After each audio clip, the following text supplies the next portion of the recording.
She stood alone in the back of the church, her hands shaking as she tried to blend into the crowd. No one had invited her.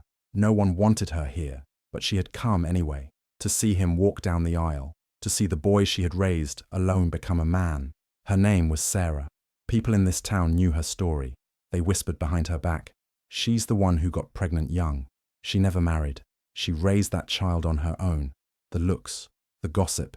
She had gotten used to it, but it still hurt, especially today.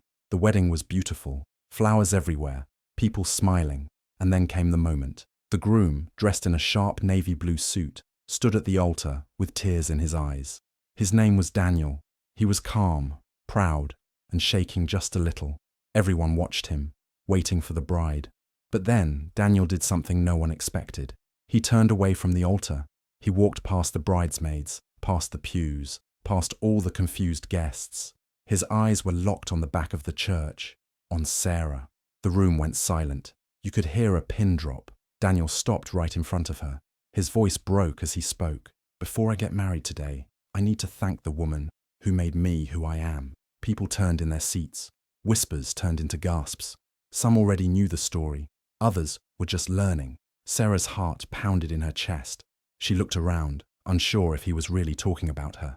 But he was. "You raised me alone," Daniel said. "You worked 2 jobs. You went without food so I could eat. You took insults, shame, and silence from this whole town. You never gave up on me, and I never said thank you. So today, before I say I do, I need to say this. Mum, thank you for everything."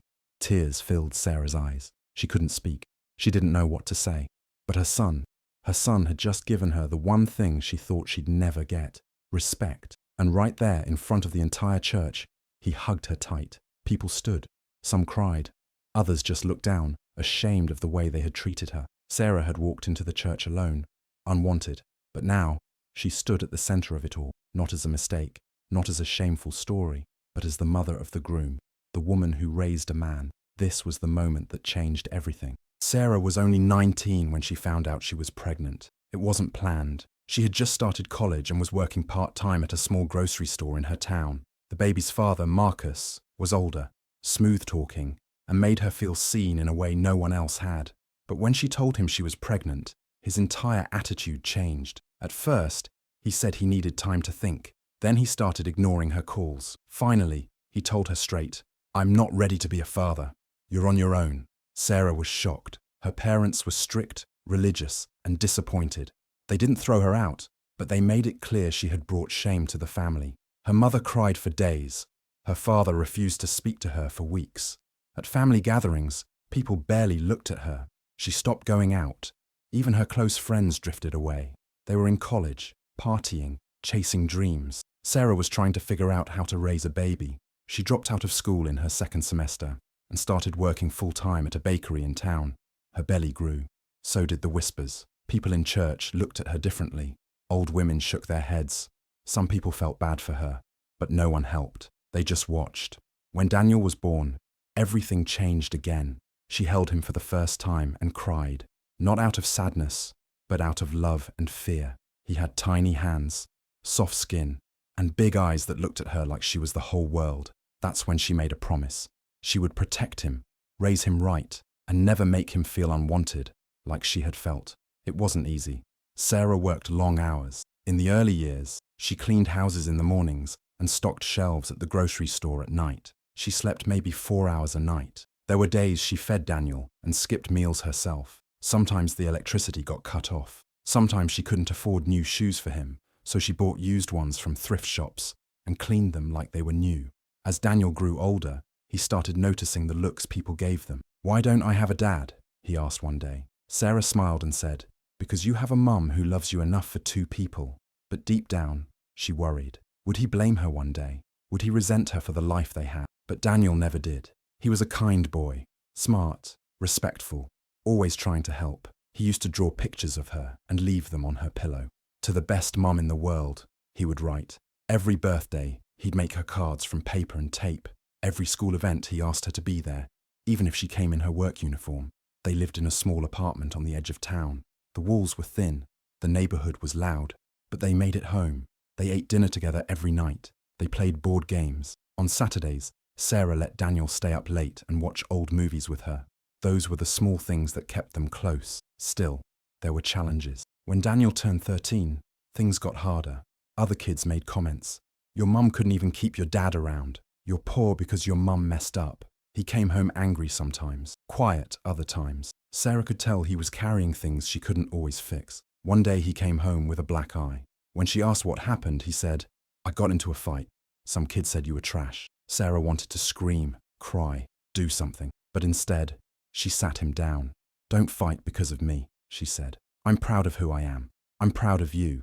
And one day, you'll be proud too." Daniel listened. He always listened to her. In high school, he started to shine. He joined the debate team, played football, and got good grades. Teachers loved him. People started to see him for who he was: smart, kind, driven. Sarah worked extra hours to help him apply to colleges. She couldn't help with essays or exams, but she made sure he had internet access, a quiet place to study, and meals on the table. The day he got into a university on a full scholarship, she cried again, not just for joy, but for relief. All the years of struggle, all the nights of worry, it had led to something. He was going to be okay, and he never forgot her. When Daniel met Claire, his fiancée, he brought her home to meet Sarah. Claire was sweet and kind, but from a different world. Her parents were wealthy. Her father was a lawyer. Her mother wore pearls even to the grocery store. They weren't cruel, but Sarah could feel their judgment. They smiled politely, asked uncomfortable questions. "What do you do, Sarah? Do you own your home? Were you ever married?" Claire seemed embarrassed sometimes. Sarah noticed it, the quick glances, the way Claire didn't correct her mother when she called Sarah just a single mum. But Sarah stayed calm. She didn't want to cause problems. Daniel loved Claire. That was enough. The wedding was planned in a big church downtown. Everything was expensive and elegant. Sarah was Timrim. Sarah's life had become a steady routine. Work, home, rest, repeat. Daniel was in his final year of high school now. He was smart, well-spoken, and had gotten a scholarship to a good university. Things were finally starting to look better. All the years of hard work were paying off. Sarah felt proud, but also scared. Her baby was growing up and would soon leave home. She was going to be alone again. One Friday afternoon, Sarah came home from work and found Daniel sitting on the couch, quiet. He wasn't watching TV or scrolling through his phone like he usually did. He was just sitting there, staring at the floor. "Everything okay?" she asked, taking off her shoes. Daniel didn't answer right away. Then he looked up at her, and his eyes were full of something she couldn't quite understand: confusion, sadness, and something else. "Mum," he said, "I saw someone today." Sarah sat down beside him. "Who?" He hesitated. "Marcus." Sarah froze. Marcus. That name hit her like a wave. She hadn't heard it out loud in years. She didn't even know if he still lived in town. She had buried that part of her past so deep, she rarely thought about it anymore. "Where?" she asked, her voice suddenly dry. "At the mall. I was with some friends, and he was sitting at the food court. I recognized him from the photo you used to keep in the drawer. He looked older, but I knew it was him." Sarah felt her heart race. "Did you speak to him?" Daniel nodded. "I did. I walked up and asked, 'Are you Marcus Johnson?' He looked at me like I was a stranger. I said, 'I think you're my father.' He just stared at me. Then he laughed, like I was joking or something." Sarah felt her throat tighten. "What did he say?" "He said he didn't know what I was talking about, that he never had kids." Then he got up and walked away. Sarah closed her eyes. That hurt more than she expected. Not for herself, but for Daniel. Daniel's voice was calm, but there was a sharp edge to it. Why did he leave? Why didn't he want me? Sarah turned to him, her hands shaking. "I don't know, Daniel. I wish I had an answer. I was young. He said he wasn't ready. And when I told him about you, he disappeared. I begged him to stay, to at least be there for you. But he made his choice." Daniel didn't cry, but he looked like someone who had just been broken open inside. He looked me in the eye and denied I even existed. Sarah put her arms around him, but he didn't hug her back. He sat still, tense. That night, Sarah couldn't sleep. Something had changed. Her son had been holding on to this idea that maybe, just maybe, his father was out there and would care. But now that hope had been crushed. Sarah had done everything for him, but she couldn't fill that empty space. She had no control over what Marcus had done, or hadn't done. The next day, things got worse. Daniel didn't come home after school. She called him, but he didn't pick up. Hours passed. It was already dark outside when he finally walked through the door. "Where were you?" Sarah asked, trying to stay calm. "I went back to find him," Daniel said. "I waited outside the mall until he came out. I told him I didn't want money or anything. I just wanted to know why he left. You know what he said?" Sarah braced herself. "He said you tricked him, that you lied, that you got pregnant on purpose to trap him. He said he was the victim." Sarah felt like the floor dropped beneath her. "That's not true," she said quietly. "I know," Daniel said, "but hearing it still messed me up." Sarah sat down slowly. Her hands were cold. She thought about that day, all those years ago, when she told Marcus she was pregnant. She remembered how scared she was, how alone, and now, even after all this time, he was still running from the truth, and now blaming her. Then Daniel said something that truly shook her. He said something else. He said he has a daughter. She's 10. He got married a few years ago. Sarah blinked. A daughter? So Marcus had another child, a child he chose to raise, a family he stayed with. It felt like being slapped. Daniel was quiet for a moment. "I guess I was never good enough." "Don't say that," Sarah said, tears in her eyes. "You are more than enough. You're everything." Daniel finally looked at her. "Then why does it still hurt so much?" Sarah had no answer. She just hugged him. From that moment, something inside her changed. She had spent her whole life trying to stay quiet, to move forward, to survive. But now, she realized silence had cost her and Daniel too much. She couldn't undo the past, but she could no longer let lies define her son's truth. She didn't know what she was going to do yet, but one thing was clear. She couldn't ignore it anymore. Marcus had walked away and built a new life, while Daniel carried the pain. That was not okay. This was no longer about the past. This was about justice, truth, and healing for both of them. In the weeks after Daniel met Marcus, everything at home started to change. Daniel became quieter. He stopped talking as much.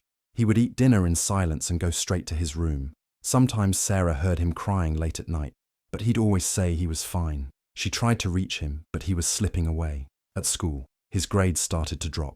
His teachers called Sarah, worried. "He's not focusing. He looks tired all the time," one of them said. Sarah wanted to scream. "Of course he's tired. He just found out his father doesn't want him." But she kept it inside. Daniel was angry, but not just at Marcus. Some of that anger started to turn towards Sarah. One night, after a tense dinner, he finally said it. "Why didn't you tell me more about him?" Daniel asked. "You never said he had another family. You never told me he called me a mistake." Sarah felt her chest tighten. "I didn't know about his daughter, and I didn't tell you those things because I didn't want to hurt you." "But I was already hurt," Daniel said. "You think hiding things protected me, but it didn't. It just made everything worse." His words hit hard. She had tried to protect him all his life. She had carried the pain alone so he wouldn't have to. But now, he was carrying it anyway, and he felt betrayed by her silence. "I didn't know what to say," she whispered. Daniel looked at her with tired eyes. "I needed the truth, even if it hurt." After that, Sarah knew she had to do something. So she wrote a letter to Marcus. She kept it short. She told him how his rejection had affected Daniel. She didn't ask for help or money. All she wanted was honesty. She asked him to meet with her, not for herself, but for Daniel. She mailed the letter and waited. 2 weeks passed. No answer. Then one morning, an envelope arrived. It was from Marcus. Sarah opened it with shaking hands. The letter was short and cold. Marcus said he didn't want to dig up the past. He said he had moved on, had a wife and daughter now, and didn't want any more drama. He ended the letter with one line that stuck in her mind. "Tell Daniel to let it go." Sarah stared at the paper for a long time. Her hands clenched into fists. How could he be so heartless? Daniel came home that evening, and she didn't want to show him the letter. But he saw it on the table and read it before she could stop him. He didn't say a word. He walked to his room and slammed the door. That night, he didn't come out, not even for dinner. The next day, he didn't go to school. Sarah called his phone. No answer. She went to the school. He hadn't been there. She checked with his friends. No one had seen him. Panic set in. She walked all over town, calling his name, asking anyone if they had seen her son. Her feet ached. Her voice was hoarse. Her heart felt like it would stop. Finally, at sunset, she found him at the old park near the church. He was sitting on the swing, staring at the sky. "Daniel," she said, walking slowly toward him. He didn't look at her. "I just needed to get away." Sarah sat on the swing next to him. "I read the letter," he said. "I know," she replied quietly. He really doesn't want me, Daniel said. Not even a little. Sarah felt her heart break again. That's not about you. That's about him. He shook his head. But it feels like it's about me. They sat in silence for a long time. Then Daniel said something that made her chest tighten. I don't even know who I am anymore. I don't belong to anyone. Sarah grabbed his hand. You belong to me. Always. He looked at her. But sometimes, it feels like I'm not enough for anyone. Tears filled her eyes. You are enough, Daniel. You always have been. I didn't tell you everything because I didn't want you to carry this pain. I thought if I gave you love, it would be enough to cover the rest. But love can't erase the truth, he whispered. No, she said, but it can help carry it. As they walked home, Sarah knew things were broken between them, not beyond repair, but hurt badly. Trust was cracked. The air in their home felt different now. Days passed. They talked less. They moved like strangers in the same house. Daniel started preparing for college again, but something in him had changed. The spark was gone. One afternoon, Sarah got a message from Claire's mother, the woman who always looked down on her. The message was short and sharp. We've heard about the situation with Daniel's father. It's causing talk. We think it's best you stay in the back at the wedding. No speech, no attention. It's Claire's day, and we want to keep it classy. Sarah sat with that message for hours. It was cruel, but it wasn't surprising. She wanted to delete it and forget it, but Daniel saw it. He read the message over her shoulder, and his jaw clenched. They don't get to treat you like that, he said. Sarah tried to calm him. It's fine. I don't want to make things worse. But Daniel wasn't her.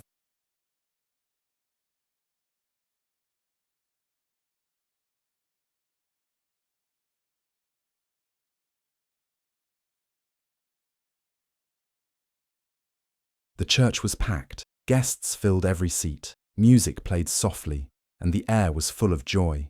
Everyone was dressed in their best. The flowers were perfect, the lights warm. It looked like a dream wedding. Sarah sat quietly near the back, wearing a simple blue dress. Her hair was done neatly, her hands resting in her lap. She looked calm, but inside, her chest was heavy. Her stomach turned as she saw Claire's family walk past her without even a glance. She had received no special seat, no warm welcome, just a text days earlier asking her to stay in the background. She didn't argue. She didn't complain. She had come for her son. But even as she sat there, a quiet pain filled her. She remembered the nights she stayed up with a sick baby, the years she worked 2 jobs, the way people whispered behind her back. And now, she was being treated like she didn't matter. The music stopped. Everyone stood. Daniel walked into the church. He looked strong and proud, wearing a dark navy suit and a calm smile. But his eyes were searching.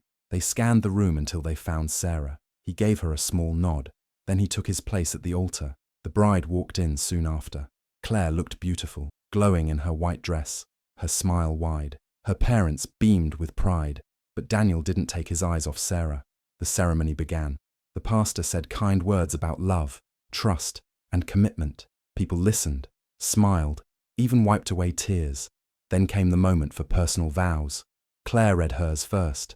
She talked about love at first sight, about Daniel's kindness, his dreams, and how she was excited to build a life with him. Everyone clapped softly.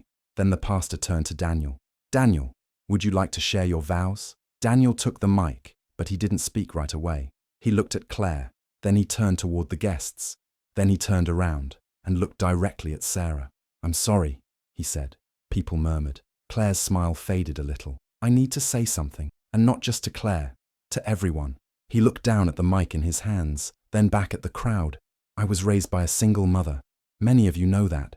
But what you don't know is what she went through, what she sacrificed. He walked down the steps of the altar, slowly, purposefully. She was 19. She got pregnant. The man, my father, left her. She raised me alone. She worked 2 jobs, skipped meals so I could eat, stayed up all night helping me with homework after working all day. People judged her, laughed at her, looked down on her, but she never stopped loving me, never gave up. Sarah's eyes filled with tears. And this week, Daniel said, I found out the truth about my father. I met him. He denied I was his son. He told me I was a mistake, that my mother lied to trap him. He said to let it go. Now the room was dead silent. Claire's parents looked horrified. Daniel turned to Sarah again. My mum never told me that. She never talked bad about him. She didn't fill me with hate. She just loved me, raised me, and stayed silent, even when it hurt her. He paused. and his voice broke. I realize now, she wasn't protecting herself. She was protecting me. Daniel walked toward her, slowly. Every eye followed him. She was told to stay in the back today, to keep things clean and quiet, like she should be hidden, like she's not the reason I'm even here. Claire looked down. Her mother gasped quietly. Daniel reached Sarah and held out his hand. "Mom," he said, voice trembling, "please come stand with me." Sarah shook her head, tears rolling down her cheeks. "No, baby, this is your moment. It's yours too," he said. He gently pulled her up, and they walked together back to the front of the church. The room was still in shock. Daniel turned to the pastor.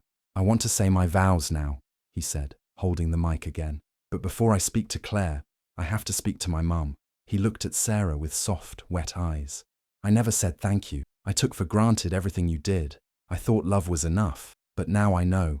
What you did was more than love. It was courage, strength, faith." He wiped a tear from his cheek. "So today, before I say I do, I say thank you for all the nights you went hungry, for every time you were alone, for never walking away from me. You made me a man. You gave me the life my father never even wanted." The guests were crying now. Even the pastor wiped his eyes. Sarah couldn't speak. She just nodded, her lips trembling. Daniel turned to Claire. "I love you. I really do. But this is who I am. This is where I come from. I won't be ashamed of it. I won't let anyone erase the woman who made me." Claire's eyes filled with tears too. She walked forward, took Sarah's hand and said, "I'm sorry. I didn't understand before, but I do now." Sarah gave her a small smile. She didn't know what the future would look like, but this moment, this raw, open truth, After the wedding, the story spread fast. People couldn't stop talking about it. The moment Daniel stopped the ceremony to thank his mother, some said it was shocking. Others said it was the most beautiful thing they'd ever seen. But for Sarah, it felt like a heavy weight had finally been lifted off her shoulders. For years, she had walked through the world quietly. She had taken every insult, every cold stare, and every hard moment without fighting back. She thought that was what strong people did: stay silent, stay calm. But now, she understood something new. Being strong didn't mean staying quiet. Sometimes it meant standing in the light and letting people see what you've survived. The next few days were strange. People from church, neighbors, even people she hadn't spoken to in years, started calling her, sending messages. Some apologized. Others said they had no idea how much she had gone through. One woman from church even said, "I judged you when I shouldn't have. I'm sorry." Sarah didn't need their words, but she accepted them. Not because she needed their approval, but because she had already forgiven them. She had carried bitterness long enough. Now she wanted peace.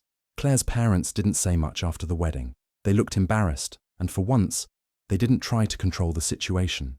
Claire, however, started coming around more often. She helped Sarah with little things, brought her flowers, called her Mom.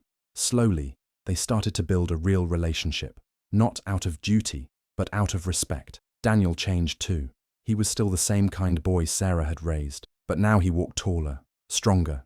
He didn't hide his story anymore. When people asked, he told the truth. "My dad left. My mum stayed. She made me who I am." He also started speaking at school events. One day, he was invited to give a talk to younger students about overcoming challenges. Sarah sat in the crowd and listened as he told the room about growing up without a father, about shame, about pain, and about love that never gave up. "I thought I needed a father to be whole," he said. "But I was already whole. I just didn't know it yet." The room gave him a standing ovation. Sarah cried quietly in the back, proud beyond words. One afternoon, a letter came in the mail. It was from Marcus. Sarah held it in her hands, unsure if she should open it, but she did. It was short. He said he heard about the wedding. He admitted that he was wrong to deny Daniel. He didn't ask for forgiveness. He didn't beg for a relationship. He simply said, "I hope he grows up to be a better man than I ever was." Sarah showed the letter to Daniel. He read it, folded it, and said, "That chapter is closed." And that was it. They didn't need him anymore. Months passed. Daniel moved into his college dorm. Sarah helped him pack. When it was time to say goodbye, they hugged for a long time. "Everything I am is because of you," he said. "You're going to do great things," she whispered. "Just be proud of who you are." "I am," he said, "because I come from you." Back at home, the apartment felt quieter, lonelier, but not empty. Sarah had space to breathe now. She started taking night classes at a local community college. She always wanted to finish school, and now she had the chance. She even made new friends there. People who saw her not as a mistake or a single mother, but as a strong woman with a story worth telling. One day, her professor asked her to write about the hardest thing she had ever done. She wrote about raising Daniel, about being 19, alone and scared, about love that showed up every single day, even when it had nothing left to give. Her story was chosen to be read at a local event. When she stood on stage and spoke, her voice trembled at first, but as she continued, she stood taller. Her voice got stronger. People listened. Some cried, some nodded, and when she finished, they stood and clapped. It was the first time she had been publicly honored for the life she had lived, not for being perfect, not for doing everything right, but for surviving, for loving, for not giving up. Later that night, Daniel called her. "I heard about your speech," he said. "You're famous now." She laughed. "Hardly. I'm proud of you," he said. She smiled. "I'm proud of us." And she meant it. They had come through fire and rain, through silence and shame, but now they were walking in the light, not broken, not bitter, but whole. One Sunday morning, Sarah sat by the window with a cup of tea in her hands. The sun was shining softly, and the world felt calm. For the first time in a long while, she felt peace inside her. She looked around the small apartment, the same place she had cried, laughed, struggled, and grown in. It had seen her darkest nights and her strongest days. It wasn't big, it wasn't fancy, but it had love in every corner. On the table in front of her was a letter, not from Marcus, not from anyone else. It was from Daniel. He had written it by hand and mailed it to her, even though he called her almost every day. She opened it slowly. "Mum," the letter began, "I don't think I ever told you this the right way, but I want to now. You saved me. You gave me life, not just when I was born, but every single day after that. You gave me strength, love, and a reason to believe in myself. You didn't have much, but you gave me everything. I used to wonder who I was. Now I know. I'm your son. That means I come from someone strong, someone kind, someone brave. No matter where life takes me, I carry you with me, always. Thank you for never giving up on me. Thank you for being my hero. Love, Daniel." Sarah wiped a tear from her cheek. It wasn't the kind of tear that came from pain. It was warm, software healing. She folded the letter and placed it in a small wooden box where she kept her most special thing. Then she looked out the window again and whispered to herself, "I did it." And for the first time in her life, she truly believed it.